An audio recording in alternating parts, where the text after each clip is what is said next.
The first sound that I heard was from your voice. The only feeling I felt was from your heart. I think our mom takes care of us by feeding us and loving us. She goes out with me, we have coffee, we talk. I love the sourdough she makes. I like her sourdough too. I love my mom because she kisses me, she hugs me. She brings me to school, she helps me on my homework. She reads a book with us. I think we can always help her when we're making food for her. And putting away toys for her so she doesn't have to put it away. I fold clothes. She really likes coffee in bed and like showing that we care. My mom is the best mom because she's so caring and so loving. And like thinking more about us than she does about herself. She's kind of funny, but she's a really good baker. When I'm sad, she helps me not be sad. And making sure that we are safe. I don't think I would feel as cared for if my mom wasn't my mom or wasn't here. What would I do without my mom?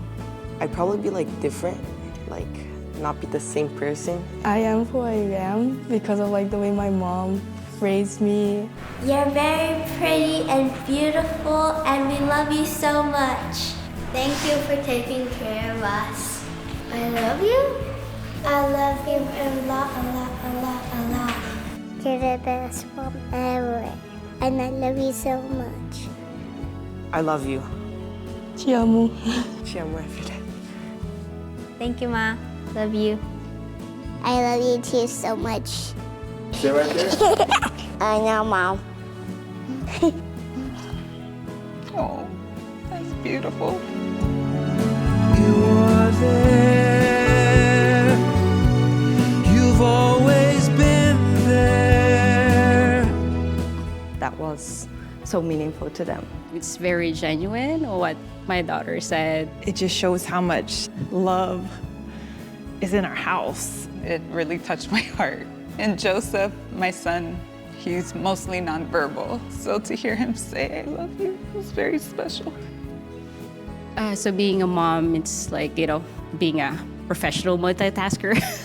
It's knowing when to bite your tongue and when not to. An extreme love, and at the same time, a huge responsibility. Motherhood is a ministry. We're called to be moms, to care for our kids. Of course, there's always a tough side as being a mom. It's hard for me to find a time for myself. Worrying, am I doing enough? Am I doing this right? Knowing that they will grow and they will reflect what we taught them. And that's a huge responsibility. Behold your son, and son, behold your mother. For there cannot be one without the other.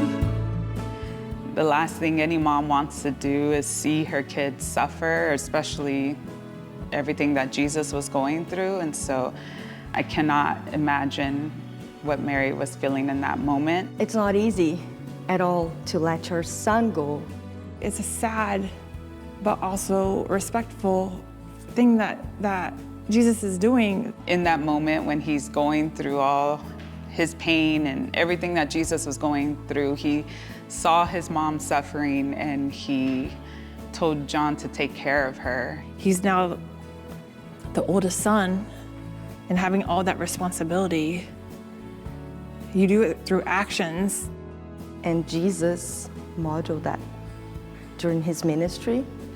Nowadays, we teach a lot using our words, but he did it. He was it. Jesus modeled his compassion and care and his unconditional love for us. I'm going to do it as a mom and show that compassion and care for my own children.